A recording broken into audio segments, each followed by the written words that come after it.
पढ़ाई के साथ साथ हम आपके बोर्ड एग्ज़ाम और कॉम्पिटिटिव एग्ज़ाम में भी एज ए मेंटर और गाइड की तरह हमेशा साथ रहेंगे।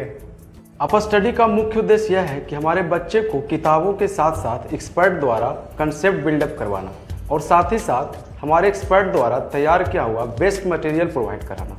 अप स्टडी आपको पढ़ाई के साथ साथ करियर संबंधित जानकारी और मदद हमेशा देते रहेगा। अप स्टडी आपको पढ़ाई के साथ साथ आपके कैरियर के संबंधित जो भी जानकारी होगा वो आपको एक्सपर्ट्स के थ्रू आपको डायरेक्ट इंटरेक्ट करके उसकी सारी जानकारी दी जाएगी। अप स्टडी एक ऐसा प्लेटफॉर्म है जहां पे पूरे इंडिया के समकक्ष छात्र आपस में बातचीत कर सकते हैं। अप स्टडी के साथ अनुभव कीजिए पढ़ाई के एक नए प्रारूप को, जहां आपको कोचिंग और स्कूल से एक कदम आगे बढ़ करके पढ़ाया और सिखाया जाएगा। अपने आप को सीमित मत कीजिए, अप स्टडी के साथ जुड़कर आसमान को छूइए।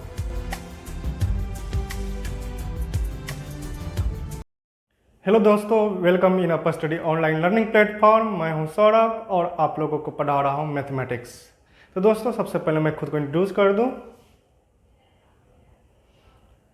मेरा एमटेक एनआईटी पटना से है। मेरा 2 इयर्स टीचिंग एक्सपीरियंस है। ऑलरेडी मैंने 9th 10th को मैथ फिजिक्स केमिस्ट्री पढ़ा चुका हूँ। साथ ही साथ मैंने 11th 12th को भी मैथ फिजिक्स पढ़ाया है। इसके साथ साथ मैंने पॉलिटेक्निक और बीटेक वाले को भी कुछ पेपर पढ़ाया है। तो दोस्तों, अब आते हैं हम लोग टॉपिक पे। तो पिछले कक्षा में हम लोग ने क्या देखा, तो यूक्लिड जी का विभाजन प्रेमिका देखा और यूक्लिड जी का विभाजन एल्गोरिथम हम लोग डिस्कशन कर चुके हैं। तो दोस्तों, अब हम लोग जो है कुछ प्रॉब्लम डिस्कशन करेंगे। तो दोस्तों, आप स्क्रीन पे देख रहे हैं कि जो है हम लोगों को सबसे पहले हम लोगों को क्या करना है, तो हम लोग को HCF निकालना है। और मैंने ऑलरेडी आप लोगों को HCF निकालने के लिए बता चुका है। और अगर आप लोगों को अभी भी दिक्कत है तो मैं यहाँ पे 2 क्वेश्चन सॉल्व करूँगा और 1 क्वेश्चन आपको सॉल्व करना है घर में, ठीक है। तो दोस्तों, ठीक है, तो हम लोग क्वेश्चन यहाँ पे डिस्कशन करते हैं। तो यहाँ पे क्वेश्चन कह रही है कि आप लोगों को निम्नलिखित संख्याओं का HCF ज्ञात करने के लिए यूक्लिड विभाजन एल्गोरिथम का प्रयोग करके। तो हम लोग यूक्लिड का विभाजन एल्गोरिथम जो है division process, long division process मैंने हम लोग को देखा है ना, तो हम लोग उससे इसको सॉल्व करेंगे। तो दोस्तों, सबसे पहले हम लोग जो है फर्स्ट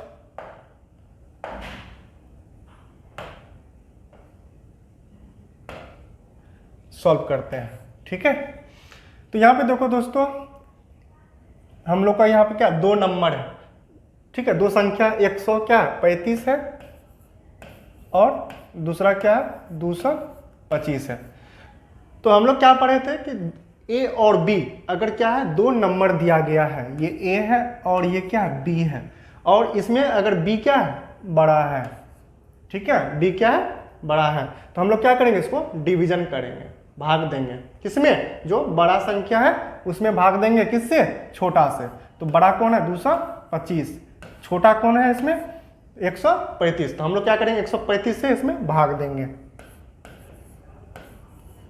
ठीक है। तो दोस्तों, हम लोग अब इसको भाग देते हैं। तो कैसे देंगे भाग, तो हम लोग क्या करेंगे, यहाँ पे 3 डिजिट, यहाँ पे कितने डिजिट हैं, मतलब कितने अंक है, यहाँ पे 3 अंक है। तो 3 का अंक वाले पहाड़ा तो आप लोगों को याद नहीं होगा ना, ठीक है। तो इसको देने का क्या तरीका है कि हम लोग इसको क्या करेंगे, 1 अंक को इसको ढक दें। अब तो 13 का तो टेबल याद होगा ना, ठीक है। और यहाँ पे जो है 1 पहले ढक के सिर्फ 2 देखना है, ठीक है। आप इधर 1 ढक दो तो यहाँ पे क्या होगा 13, और इधर जो है आप 1 ढको तो क्या है 22 है। तो अब ये देखो कि जो यहाँ पे 13 है उससे 22 में भाग लगेगा या नहीं लगेगा। अगर लग जाएगा तब तो ठीक है, अगर नहीं लगेगा तब हम क्या करेंगे, 2 के बाद 1 अंक को और ले लेंगे साथ में, ठीक है। लेकिन यहाँ पे हम देख रहे हैं कि 1 अंक ढकने के बाद जो 22 है उसमें 13 से क्या हो जा रहा है, डिवीजन हो जा रहा है, मतलब भाग लग जा रहा है। तो हम क्या करेंगे, एक बार में यहाँ पे भाग लगा देंगे। तो यहाँ पे कितना हो जाएगा बताओ बच्चों, 135। अब यहाँ पे क्या करोगे, इसको माइनस कर दोगे, घटाव करोगे, तो यहाँ पे क्या होगा 550 हो जाएगा। अब यहाँ पे देखो 2 में से 3 नहीं घटेगा, तो हम लोग पहचान लेंगे बगल वाले से। तो ये क्या हो जाएगा 12, 12 में से 3 जाएगा तो क्या हो जाएगा 9, ठीक है। अब इसमें क्या बचा 1, 1 1 क्या हो जाएगा, कैंसिल आउट हो जाएगा ये।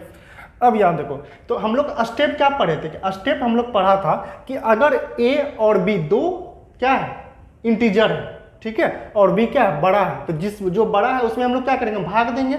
और भाग देने पे अगर रिमाइंडर 0 हो जाता है तो जो छोटा संख्या है वह क्या होगा, एचसीएफ हो जाएगा। ये हम लोग ने पढ़ा था। लेकिन यहाँ पे देखो फिर तीसरा स्टेप क्या था, हम लोग पढ़े थे कि तीसरा स्टेप में कि अगर रिमाइंडर 0 नहीं आता है, मतलब जो है शेषफल 0 नहीं है, तो शेषफल अगर 0 नहीं है तो हम लोग क्या देखा था पिछली कक्षा में कि जो है ये शेषफल क्या बोलेगा, ठीक है, इस भाजक को जो इसमें भाग लगा रहा था कि अब मैं तुझको ही भाग लगाऊंगा, ठीक है, तो 90 किसको भाग लगाएगा, 135 को, तो अब 135 क्या बन जाएगा, भाज बन जाएगा। तो अब 90 हम किस में भाग देंगे, 135 में, तो अब कितने बार में लगेगा, तो यहाँ पे फिर एक ढको, फिर यहाँ पे एक ढको, तो यहाँ पे 9 होगा और यहाँ पे एक ढकोगे तो क्या होगा, 13 होगा।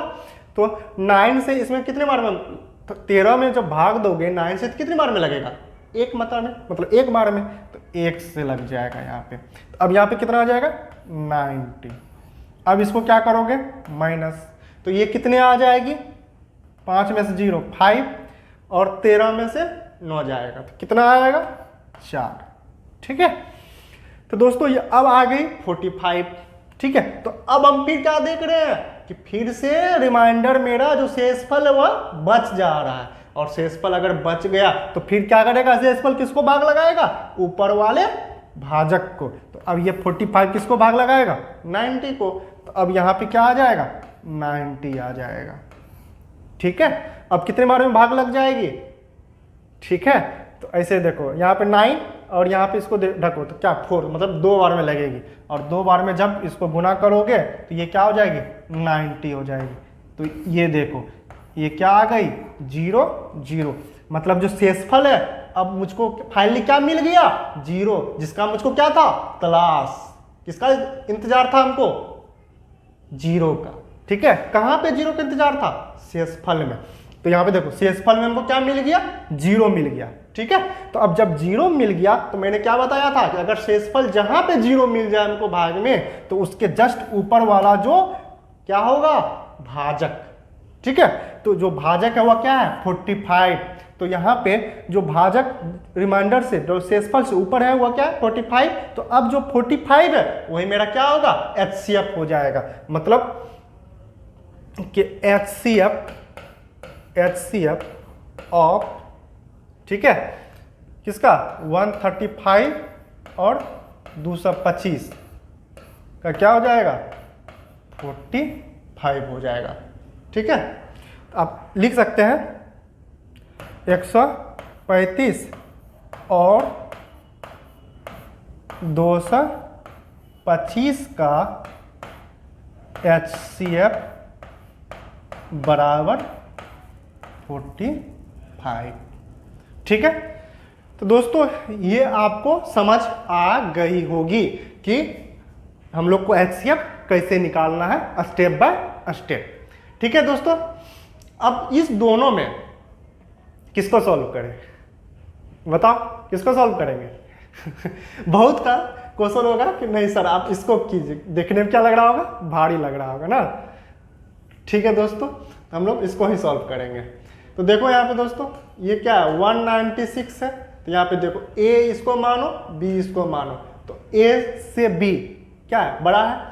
तो हम लोग क्या करते हैं, नियम क्या बताया था कि जो बड़ा संख्या है उसमें हम लोग क्या करेंगे, छोटा से भाग करेंगे। तो 196 में भाग किससे करेंगे, उल्टा बोल दिया मैंने, 38220 में किससे भाग लगाएंगे, 196 से।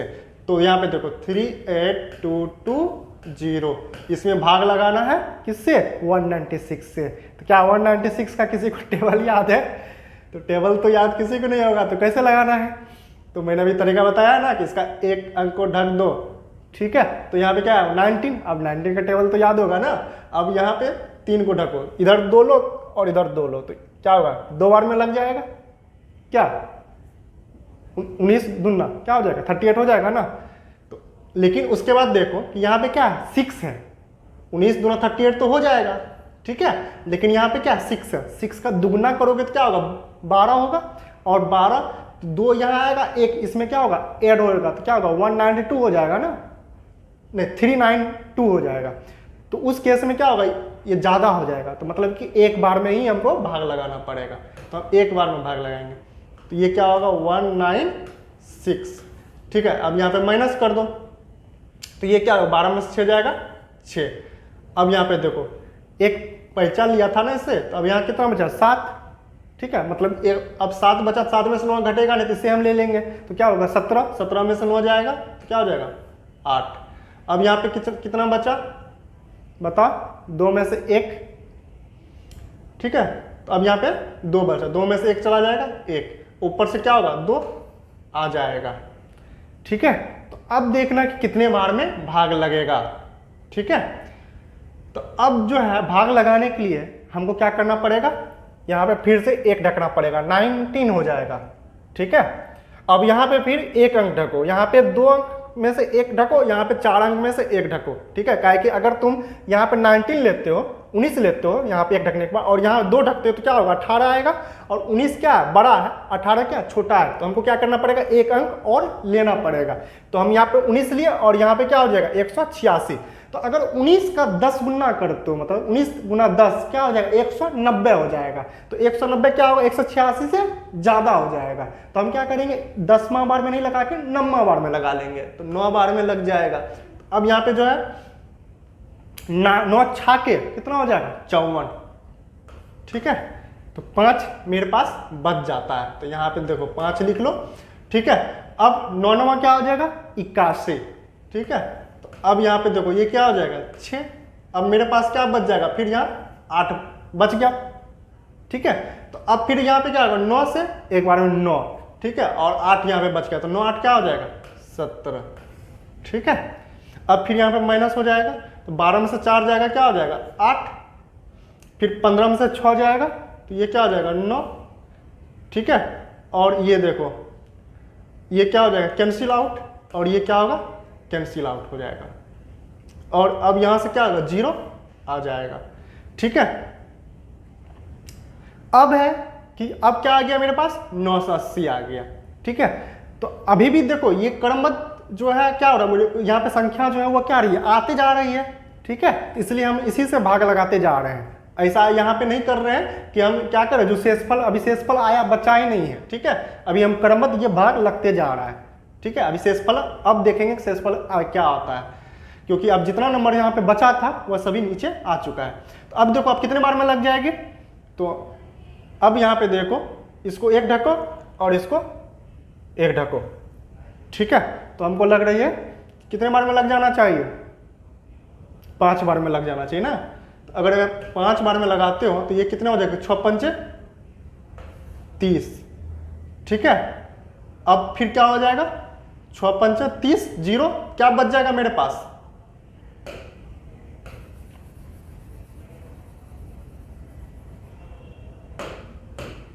मेरे पास 3 बच गया। ठीक है, तो अब 9 पचे कितना हो जाएगा 45, अब ये कितना आ जाएगा 8, मेरे पास फिर कितना बच जाएगा 4। ठीक है, तो एक बार में 5 और ये 4 कितना हो जाएगा 9। अब ये माइनस कर दो, तो ये देखो सभी क्या हो गया 0 0, तो मतलब अब जो शेषफल आया वह मेरा क्या आ गया 0। यही तो 0 का मुझको क्या था तलाश था। ठीक है, तो यहाँ पे देखो हम जब 196 से इस नंबर में, मतलब जब हम 196 से इस नंबर में भाग दिया तो क्या हो गया हमको शेषफल क्या मिल गया 0 मिल गया।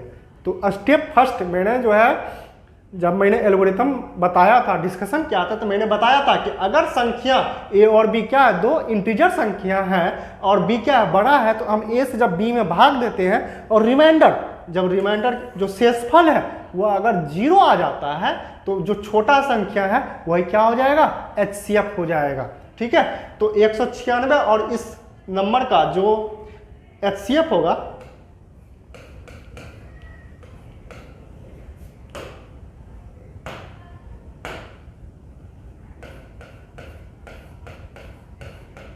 HCF, ठीक है ऐसे लिखो हिंदी में लिखो यार, तो 196 और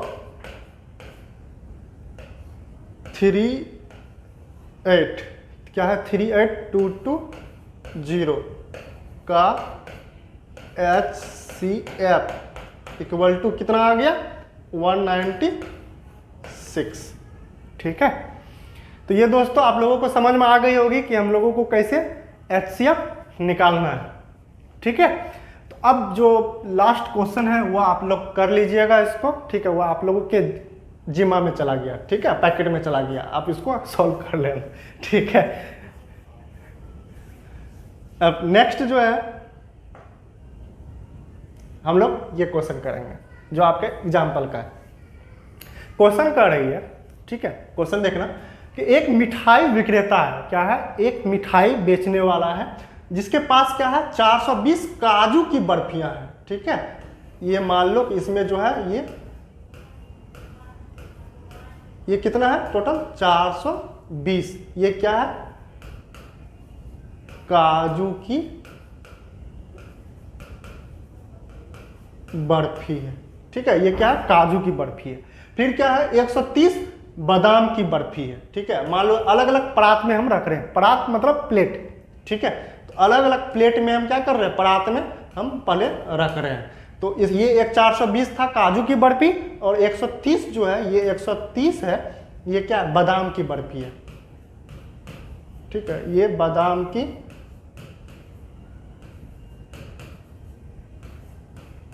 बर्फी है। ठीक है, तो ऊपर वाला परात में हम सिर्फ काजू का बर्फी को रख दिए जो जिसका संख्या कितना है 420 है, और दूसरा परात में हम क्या किया, हम अभी अलग अलग आपको सब समझाने के लिए लिख रहा हूं। ठीक है, लेकिन वह एक ही परात में रखेगा। ठीक है, तो यहाँ पे 130 जो है एक परात में मैंने बादाम की बर्फी को रख दिया।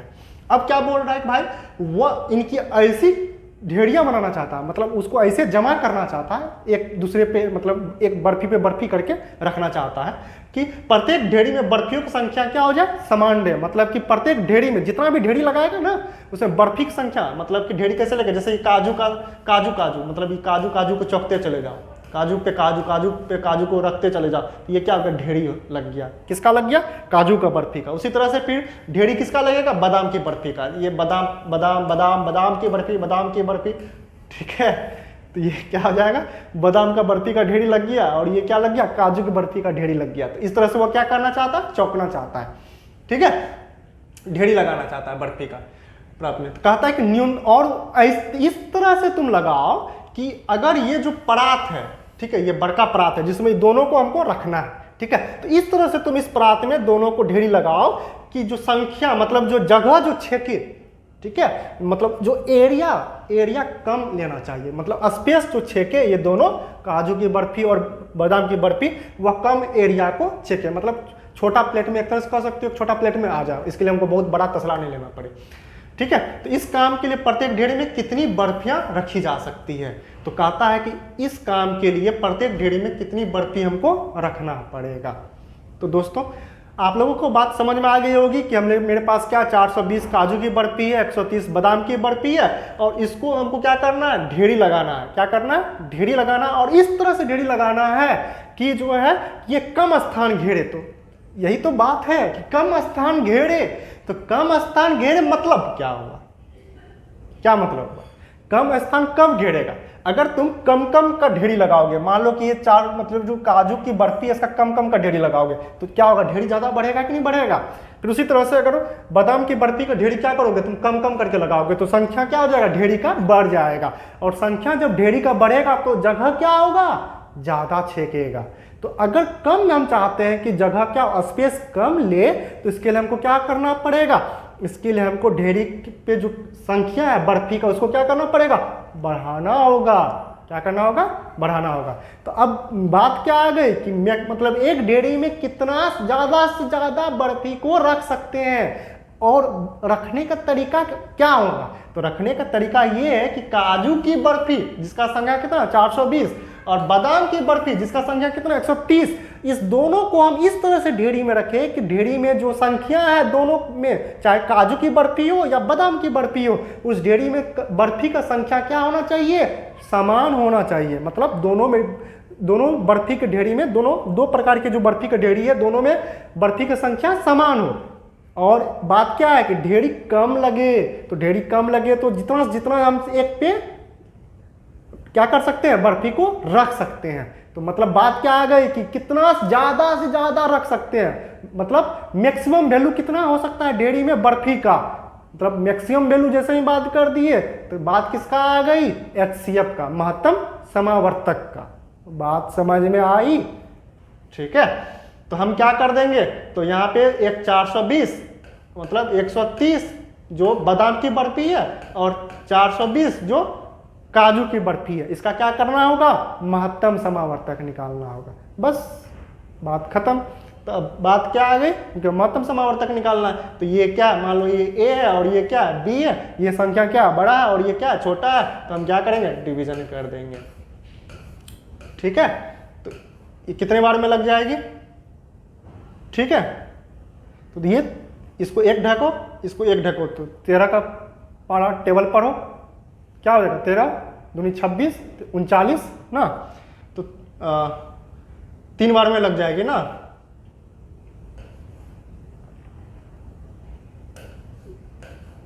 ये क्या आ जाएगी, माइनस कर दो, तो ये 0 आ जाएगी और 12 में से 9, 12 में से 9 जाएगा तो क्या आ जाएगा 3 और ये कैंसिल आउट हो जाएगा।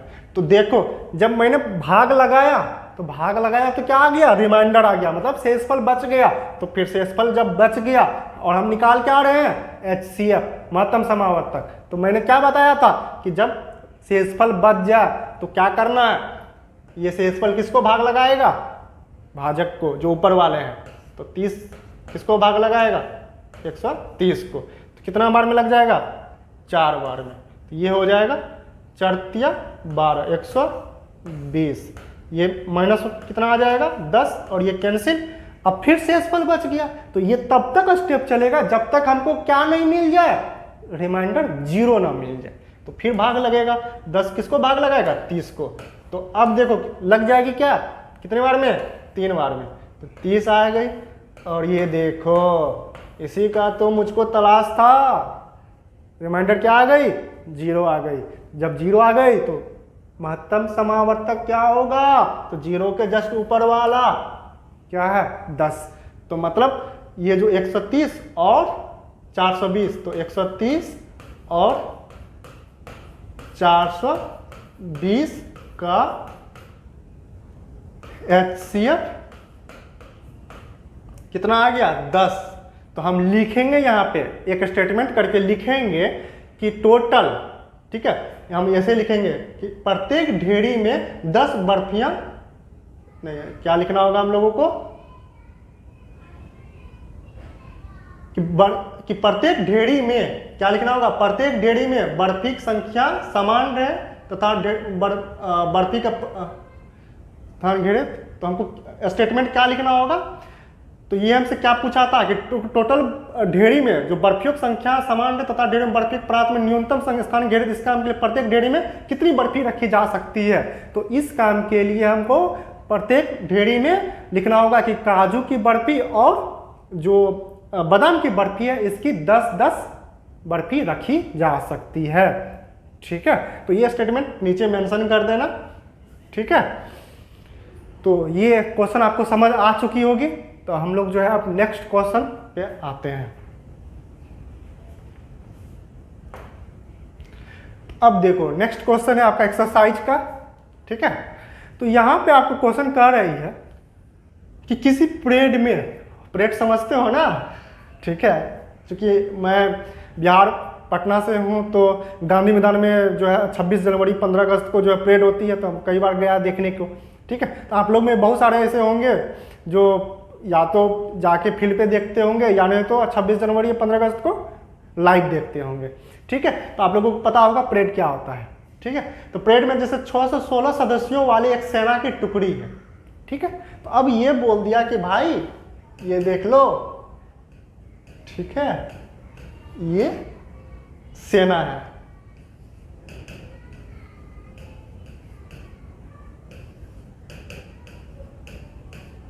ठीक है, और ये कितना है इधर 616, ये 616 सेना की टुकड़ी है। और ये कौन सा सेना की टुकड़ी है? परेड वाली। ये परेड वाली मतलब जो परेड करेगा, परेड वाली। ये परेड वाली 616 सदस्य जो है सैनिकों की संख्या है। फिर कह रहा 32 सदस्यों वाली एक आर्मी बैंड है। अब आर्मी बैंड अलग है, ठीक है, तो अब आर्मी बैंड भी बना दूं, तो ये हो गया आपका आर्मी बैंड। देख लो, अब इसको ढोलक भी देना होगा क्या? ठीक है, समझ लो, ठीक है, ये ढोलक वोलक के साथ में है। एज्यूम कर लो यार, मैथ पढ़ रहे हैं हम लोग, एज्यूम कर लो, ठीक है, अब बनाना पॉसिबल नहीं है ना, ठीक है। तो ये कितना है? 32, ठीक है, 32 आर्मी बैंड है, ये आर्मी बैंड है, आर्मी बैंड है। तो बात समझ में आ गई होगी कि 616 सदस्यों वाली क्या है? ये परेड वाली आर्मी है और ये 32 आर्मी बैंड वाले हैं, ठीक है। और इसको क्या करना है? और जो है आर्मी बैंड के जस्ट पीछे, मतलब जो है ये आर्मी बैंड कहाँ होगा? आगे रहेगा, ठीक है। ये क्या करेगा? ढोलक वोलक बजाते हुए आगे रहेगा और पीछे से परेड करते हुए आएगा, ठीक है, देखा होगा आप लोग ने, ठीक है। तो हर 32 सदस्यों वाली जो आर्मी बैंड होगी वो आगे चलेगा, फिर उसके पीछे पीछे क्या होगा? परेड वाली रहेगी। तो यही बोला जा रहा, पीछे मार्च करना है। तो दोनों समूहों का समान संख्या वाले, तो दोनों समूहों में, ठीक है, मतलब ये दोनों समूह में क्या करना है हमको? समान समान आर्मी, मतलब परेड वाला भी समान होना चाहिए और बैंड वाला भी समान संख्या का आर्मी हमको चाहिए, ठीक है। और कह रहा है कि इसको क्या करना है हमको? स्तंभों, स्तंभों मतलब लाइन में, ठीक है, मतलब लाइन में क्या करना है? इसको मार्च करना है। तो कहता उन स्तंभों की अधिकतम संख्या क्या होगी जिसमें वे मार्च कर सकते हैं, ठीक है। मतलब कितनी हमको लाइन लग पाएंगे जिसमें क्या होगा? ये आर्मी बैंडों वाली जो सैनिक है उसका भी संख्या समान होगा और ये जो परेड वाली सैनिक है इसका भी संख्या क्या होगा? समान होगा। तो इससे हमको ये पूछा रही कि मैक्सिमम से मैक्सिमम कितना ऐसा लाइन बना सकते हैं, ऐसा हम स्तंभ खड़ा कर सकते हैं, ठीक है, कितना हम लाइन बना सकते हैं। तो मैक्सिमम बात क्या आ गई? मैक्सिमम का। तो मैक्सिमम जैसे ही बात आ गई तो हमको क्या करना होगा? एचसीएफ निकालना होगा। एचसीएफ किसका निकालना होगा? 616 और किसका? 32 का। तो ये संख्या क्या है? बड़ा है और ये क्या? छोटा है। तो हम क्या कर देंगे? बड़ा में छोटा से भाग देंगे। कितनी बार में लग जाएगी? इसको एक ढको 32 से, तो 32 का दुगुना करोगे तो क्या हो जाएगा? बताओ जल्दी से। 2 दूनी 4, 3 और 6, 64 हो जाएगा। तो नहीं लगेगा, तो कितने बार में लगाओगे? एक बार में। तो ये देखो, माइनस कर दो, ये क्या हो जाएगा? 11 में से 2 जाएगा, तो 11 में से 2 जाएगा तो 9 आ जाएगा। और ये क्या हो जाएगा बताओ? तो ये पैसा ले लिया था ना, तो बच गया कितना? 5, 5 में से 3 जाएगा 2, और ये क्या हो जाएगी? 6, ठीक है। अब बताओ कैसे करो लगाओगे भाग? तो अब क्या करना पड़ेगा? फिर इसको ढक लो एक, और यहाँ पे एक ढक लो, ठीक है, यहाँ पे एक ढको, यहाँ पे देखो, वहाँ पे क्या बचा है आपको? 3, और यहाँ पे क्या दिख रहा है? 29, तो 8 क्या हो जाएगा? 24, ठीक है, और 9 क्या हो जाएगा? 27। तो 9 बार में लगेगा क्या? अगर इसमें 9 से गुना करोगे तो ये कितना आ जाएगा? 9 दूनी 18, 9 27 और ये 28 लग जाएगा ना। तो 9 बार में लगा दो तो क्या हो जाएगा? 9 दूना 18, ठीक है, 9 27, 1 28, ठीक है दोस्तों। बात समझ में आई कि नहीं आई? तो अब इसको माइनस कर दो, तो 16 में से 8 जाएगा तो क्या हो जाएगा? 8, ये क्या हो जाएगा? कैंसिल, और ये कैंसिल, क्या बच गई? 8 शेषफल बच गई। और जब शेषफल बचे तो फिर याद रिकॉल करो, ये किसको भाग लगाएगी? ऊपर वाले जस्ट भाजक को। तो अब हम 32 में भाग लगाएंगे किससे? 8 से। तो कितने बार में लग जाएगी? सबको मालूम होगा, 8 चौके 32। अब ये क्या आ गई? देखो, बोल सकते हो ना 0, मतलब शेषफल क्या आ गया? 0। तो मतलब अब हम यहाँ रुक जाएंगे, शेषफल के ऊपर वाला यही क्या हो जाएगा? HCF। तो यहाँ पे ठीक है 32 और 616 का HCF क्या आ गया हमको? 8 आ गया। क्या आ गया? 8 आ गया। तो इससे हमको क्या सीख मिला?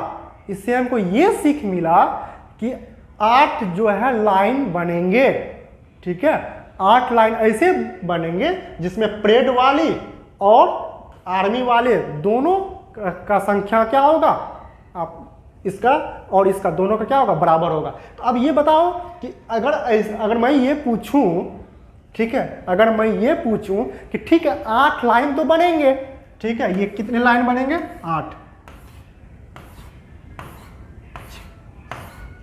ये देखो 8 लाइन बन गए ना। तो इस 8 लाइन में अब को ये कितने होंगे, आर्मी बैंड कितने होंगे और परेड वाली कितने होंगे? तो क्या करोगे, इस 8 से भाग दे दोगे किसमें, इसमें। तो 8 चौके 32, मतलब ये 4, इसमें जो 4 होगा ना, ठीक है, हर एक लाइन में जो 4 होगा वह ये 4 सैनिक कौन सा होगा, बैंड वाली, क्या होगा, बैंड वाली। और बाकी 6 से 16 में अगर तुम भाग दोगे किससे, 8 से, कितने बार में लगेगी, 8 7 56, ठीक है, 11 में हो जाएगा 5, फिर कितने बार में लगेगी, 56, ठीक है, ये कैंसिल हो जाएगा। तो कितने आए, 77, मतलब 4 क्या होगी, बैंड वाली, उसके बाद 77, उसके बाद 77 जो होगी पीछे, इसके पीछे परेड वाली। तो हर एक लाइन में ऐसे ही होगा, 4 क्या होगा, बैंड वाली, और इसके पीछे 77 क्या होगा, परेड वाली। बात समझ में आ गया, ठीक है। और भी कोई क्वेश्चन है क्या एचसीएफ से? तो एचसीएफ से और कोई क्वेश्चन नहीं है। और इसमें एक चीज और अगर पूछूं, ठीक है, ये जस्ट पीछे वाला मिठाई वाला क्वेश्चन है, बर्फी वाला, कि इसमें तो हम लोग जान लिया था ना कि हर एक है, जो हर एक क्या था, बन रहा था, ढेर बन रहा था। तो ढेरी जो बन रहा था, चाहे वह बर्फी का हो, एक काजू की बर्फी का हो या बादाम की बर्फी का हो, सबका ढेरी एक ढेरी पे कितना हम चौक रहे थे, 10 चौके। एचसीएफ से जो 10 निकला, तो हम क्या कि इस पर 10 का ढेरी लगाए, 10 का ढेरी लगाए। अगर मैं ये पूछूं कि ठीक है 10-10 का तुम ढेरी लगाओगे, तो अब ये बताओ कि टोटल काजू की बर्फी का कितना ढेरी लगेगा? तो क्या करोगे, जो 420 है, ठीक है, 420 में 10 से भाग कर दोगे, तो ये कितना आ जाएगा, 42। मतलब टोटल यहाँ पे कितना, 42, मतलब जो 42 ढेरी होगा वो किसका होगा, काजू की बर्फी का। फिर मैं कहूंगा कि बादाम की बर्फी का ढेरी कितना होगा, तो ये कितना 130 था ना, उसमें 10 से भाग दे दोगे तो कितना आ जाएगी, 13। मतलब 13 जो ढेरी होगा किसका होगा, तो वह हो जाएगा बादाम की बर्फी का। ठीक है, बात समझ में आ गया होगा। तो ठीक है दोस्तों, फिर हम नेक्स्ट वीडियो में मिलेंगे जिसमें हम फिर क्वेश्चन कराते हुए आपको नजर आएंगे। तो दोस्तों अगर वीडियो अच्छा लगा तो आप इसको लाइक करें, सब्सक्राइब करें और साथ में साथ दोस्तों के साथ शेयर करें। ठीक है, थैंक यू।